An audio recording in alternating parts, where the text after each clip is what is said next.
Chào mọi người, lại là mình 3 phút kiếm tiền online đây. Thì hôm nay mình nên cho anh em con app đào Pi miễn phí cực kỳ ngon nha.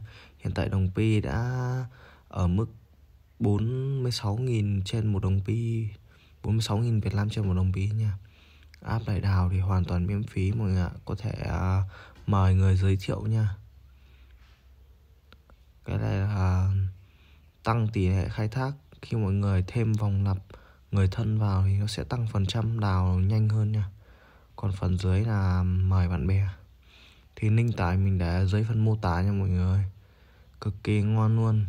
Hiện tại mình đang đào, chuẩn bị đào được 4 pi rồi. Bây giờ tính ra quy đổi là được cỡ 160 mấy nghìn rồi, gần 200.000 rồi. Link tải mình để ở phần comment nha mọi người. Vào nhanh còn kịp mọi người ơi. Đồng Pi đang rất hot rồi. Mấy nữa nó lên 5-10 đô thì húp đậm luôn.